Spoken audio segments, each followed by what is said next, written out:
What is a 1031 exchange and what exactly is the process? Are you somebody that might qualify for a 1031 exchange? Well, that's what we're talking about in today's video.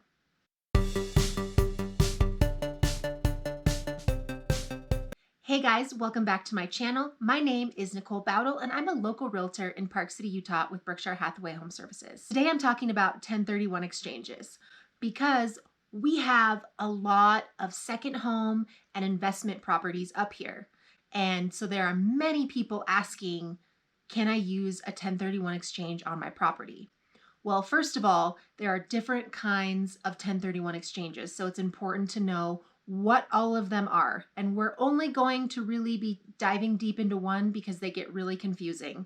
In order to determine which 1031 exchange is best for you, you need to contact a QI, which is basically a qualified intermediary. So that is a third party that is going to be helping you with this transaction.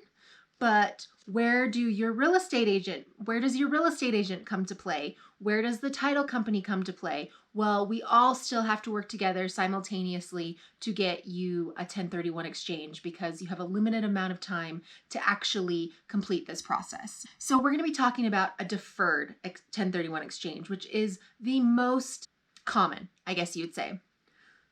So basically with a 1031 exchange, you're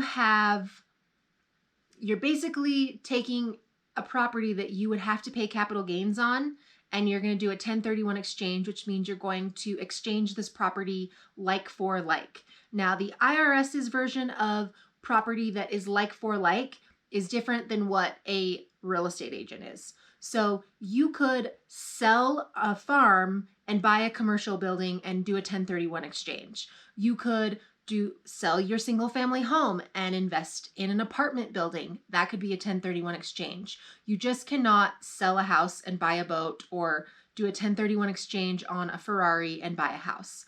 So you kind of get what like for like means. Also, a very important thing about 1031 exchanges is that you have 45 days to identify your new property. Only 45 days. And you have only 180 days to actually close on this property. So if you're getting into the more complicated 1031 exchanges like construction and all of that, that can be a really tight window to get things done in. Like if you're building a new $1 million garage, you have to get that done in 180 days. So that's something to think about. You've got a little bit of a time crunch. So just remember you have 45 days to find a new property and you have 180 days to complete the transaction. Now, in order to qualify for a 1031 exchange, this has to be a rental property or investment property. It cannot be your primary home and it cannot be a vacation home if you haven't ever rented it out. Okay, so that's where people get confused. So in order to qualify as a rental property, you have to rent it out for at least 15 days of the year. Or you must use it 10% of the time. So if you have it rented out for 150 days a year, 10% of that time would be that you need to have 15 days personal use. So the first step is that we want to list your property for sale. And while your property is listed for sale, this would be a good time to start looking for new properties that you're going to want to exchange with. So don't wait until the last minute. Start looking the second that you actually put your house on the market. Number 2, let's figure out if a 1031 exchange is something that you can actually do. Is your property a primary residence? Is it a secondary home, a vacation home? If the answer is no, then you can do a 1031. Is your sales price higher than the original purchase price? Yes, then you can qualify for a 1031. If you have any sort of taxable gain on this property, then you're gonna want to consider seeing if you can qualify for doing a 1031. So number 3 is that you want to begin looking for property. Once you have closed on the sale of your relinquished property, which is the home you just sold, you have 45 days to identify a new one. And sometimes it's good to identify multiples just in case they fall through contract.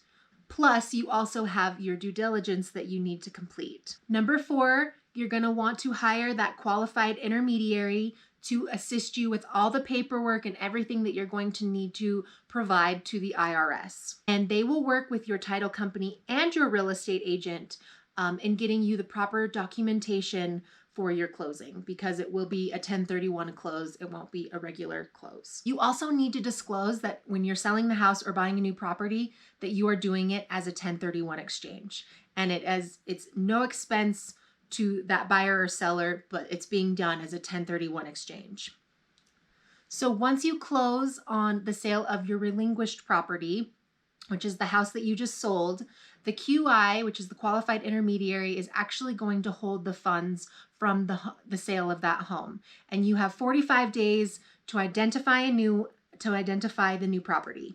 And you have 180 days to close on this property. I also recommend getting a replacement property just in case.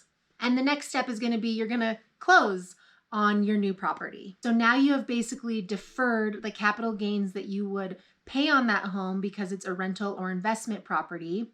And you can actually continue to keep doing this down the line as long as it qualifies for a 1031 exchange and you're renting it out. So sometimes people use the phrase swap till you drop, and they'll keep using 1031 exchanges and every time they buy and sell real estate. And then after the process is over, you just need to hang on to all of your documents for tax purposes.